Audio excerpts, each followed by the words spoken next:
en dépend. Et le salut des gens qui sont derrière nous, justement, en dépend. Si nous voulons rester sauvés, nous devons prier. Amen. Ainsi, justement, c'est terminé notre leçon aujourd'hui. Et je ne sais pas s'il y a des questions.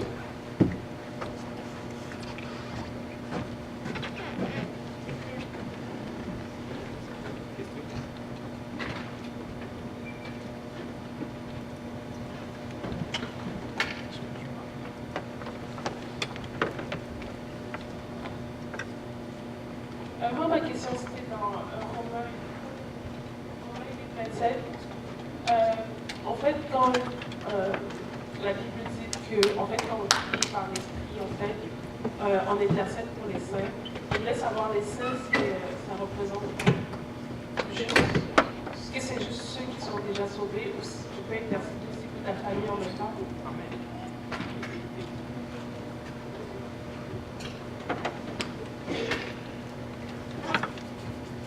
Alléluia. Gloire à Dieu. Merci beaucoup pour cette question. Je n'ai pas la réponse, mais je pense que c'est même nous l'a donné. Gloire à Dieu. En fait, justement, les saints, c'est ça. Les saints, c'est ceux-là, justement, qui ont été sauvés par le sang de l'agneau. Amen. Vous tous qui avez été baptisés au nom de Jésus, qui avez le Saint-Esprit, qui essaie de vivre pour le Seigneur dans une vie de sainteté, alors vous êtes les saints de Dieu. Amen. Et nous sommes appelés, justement, à intercéder, justement, pour nos frères et sœurs, pour les saints, on va dire. Amen.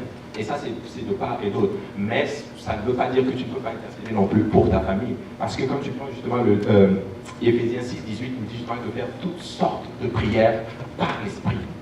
Amen. Donc toutes sortes de prières, ça peut être le salut de ta famille, ça peut être, je ne sais pas moi, ça peut être pour les saints, ça peut être les besoins, mais par l'Esprit en fait. De telle sorte que l'Esprit que tu as en toi va se taper tout droit justement dans le besoin dont tu as besoin. En fait. Est-ce que ça répond à la question? Merci Seigneur. Oui,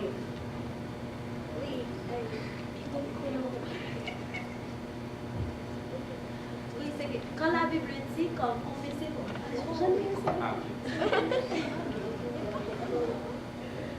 oui, et ma question c'est quand la Bible dit comme confesser vos péchés les uns aux autres, est-ce que c'est à ma soeur que je dois confesser vos péchés ou à mon pasteur ou je sais pas, à Dieu? Bonne question. J'y ai pensé aussi à un moment donné. C'est important. C'est important aussi par rapport à ça. Pourquoi on dit confesser? C'est souvent que c'est confesser justement les uns aux autres, mais à quelqu'un de spirituel par contre. Ne confesse pas ton péché à quelqu'un qui est moins spirituel que toi. Ne confesse pas ton péché à quelqu'un qui n'est pas capable de te dire les choses telles qu'elles sont, selon la parole de Dieu. Amen. Nous avons un berger qui est notre pasteur. C'est souvent l'idéal justement d'aller le voir parce que c'est lui en fait qui est responsable de nos âmes. Amen. Donc, tu peux confesser justement ton péché justement à ton pasteur pour qu'il t'aide justement à sortir de là, ou qu'il te donne des conseils selon la parole. Ou tu peux aussi conseiller justement les uns les autres, mais à quelqu'un de spirituel, qui est beaucoup plus spirituel que toi, qui est beaucoup plus sage dans la parole du Seigneur, qui est capable en même temps aussi de te dire les choses telles qu'elles sont. Pas de te caresser dans le sens du poil, mais qui est capable de te dire les choses telles qu'elles sont. Un peu dans ce sens-là. Amen. Gloire à Dieu.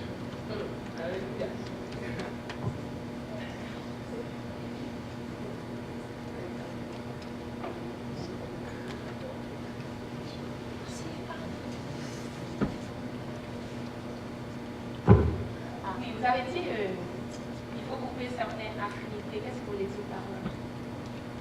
Et sûr que ça les enlève. Voilà, c'est une très bonne question. Qu'est-ce que je voulais dire par affinité? Ok.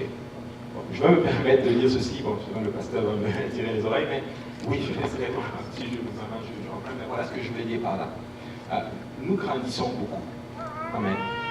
Et en ce moment, des fois, on a certaines activités, par exemple, et le pasteur en a parlé dimanche. Il y a des moments où il va falloir que tu dises des fois non à certaines activités pour pouvoir justement avoir ton temps personnel avec Dieu. Il parlait par exemple justement de chilling par exemple.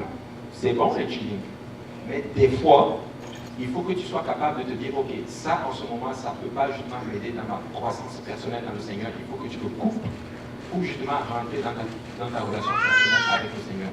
Et ce que je veux dire justement, c'est couper certaines affinités. Ça ne veut pas dire que tu n'as pas de connexion, tu n'as plus de relation avec les gens. Non, c'est pas ce que j'ai dit. Mais des fois, il faut que tu coupes certaines choses auxquelles tu es attaché, mais qui t'empêchent personnellement justement de grandir pour de prier plus efficacement dans le Seigneur, justement, et te mettre à part, prier pour Dieu et justement et revenir, tout simplement. Je prends un exemple. Supposons que toi, par exemple, ton temps de prière, c'est, je ne sais pas moi, supposons que tu pries, par exemple, tu pries tous les jours, mais tu as une prière extra que tu fais, par exemple, les mercredis, après le service, par exemple. Et qu'après le service, par exemple, il y a un groupe, il y a un chilling, quelque part, chez un frère ou chez une soeur. Et toi, tu te joins aussi à ça, alors que tu as ton temps de prière. Donc, c'est dans ce sens-là que je parle. Amen. Je ne sais pas si ça répond à la question. Amen.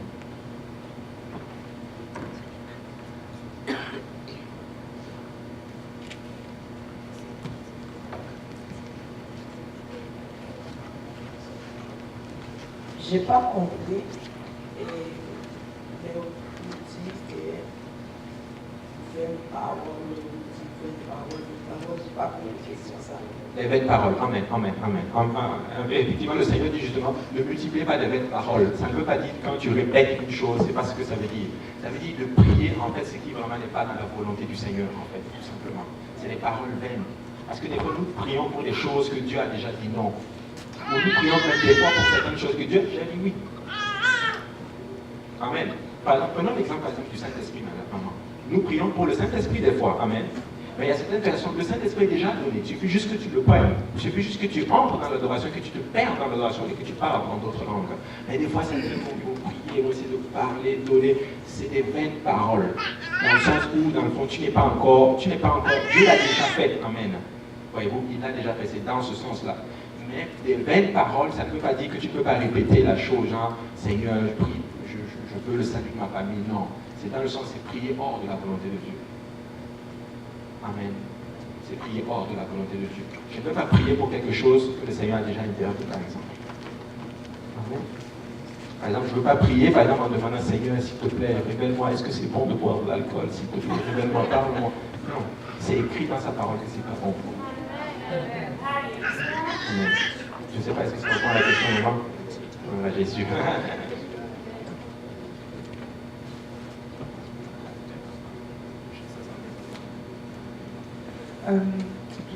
Dans les obstacles à la prière, je ne sais pas si on a cité le péché, il me semble que oui. Oui.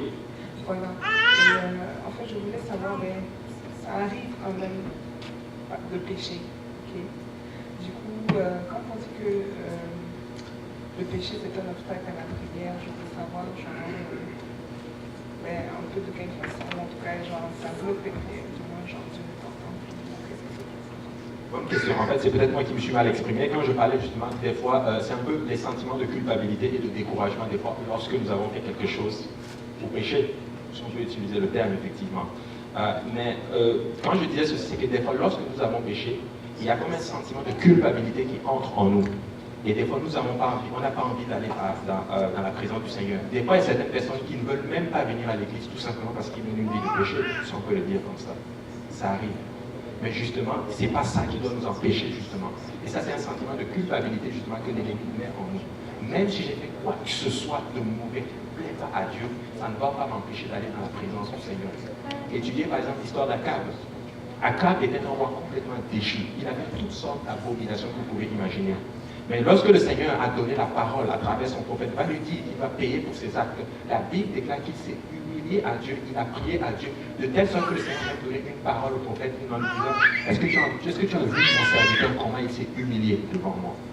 Amen. Ainsi, des fois, peu importe ce que nous avons fait, ne laissons pas cette culpabilité, ce sentiment de découragement nous empêcher d'aller dans la présence du Seigneur.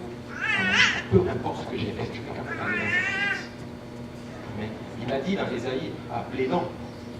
Il dit si je pense que c'est quoi ici, si vos péchés sont aussi comme le cramoisi, sera blanc comme la neige. Amen. Je ne sais pas, est-ce que ça reprend la question? Justement, comme vous parlez de l'alcool, est-ce qu'il y a une référence dans la Bible qui dit qu'on ne doit pas boire d'alcool? Parce que quand j'ai regardé, il y a un verset qui dit que quand quelqu'un est faible, vous donnez-lui l'alcool. Lui qui est fort, quand il a le plus bon sourire, vous donnez-lui l'alcool faible. Amen. C'est une bonne question, papa. Bon, je n'étais pas vraiment voulu ouvrir ce point-là, mais c'est une très bonne question. Vraiment, normalement, le pasteur, je dois lui-même pas vous expliquer ceci, mais je veux me permettre, si Dieu le permet, on va dire, de donner quelques points par rapport à ça. Allons dans Isaïe 5, verset 22.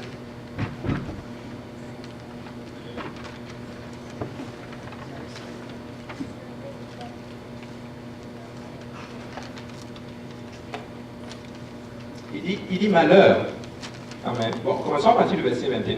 Il dit malheur à ceux qui sont sages à leurs yeux et qui se croient intelligents. Malheur à ceux qui ont de la bravoure pour boire du vin. Amen. Et de la vaillance pour mêler les liqueurs fortes. Ouais, bon, ça, c'est juste cité dans Isaïe.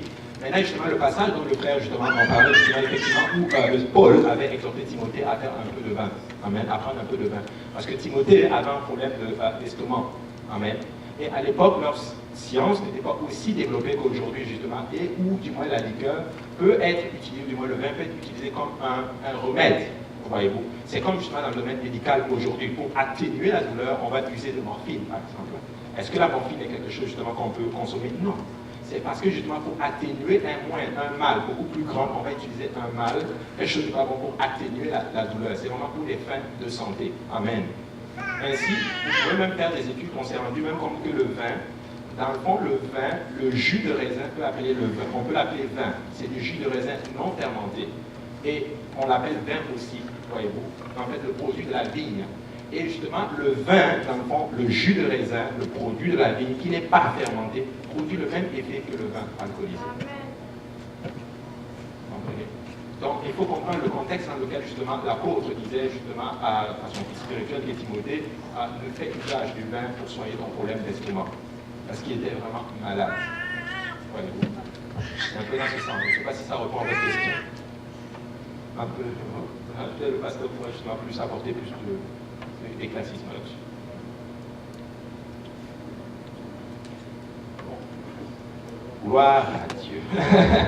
Nous allons prier justement. Il est 20h47. Je ne sais pas si on est un peu dans les temps. Mais je bénis le Seigneur. J'aimerais justement par la même occasion exhorter vraiment les notes de compréhension. Je me suis rendu compte que c'est quelque chose, c'est de la vie en fait. C'est de la vie, c'est du solide. C'est pas seulement quelque chose de scolaire. Mais moi je pense à même comme des prédications, je vous le dis, c'est efficace. Amen. Gloire à Jésus. Donc nous allons nous lever ensemble et nous allons prier.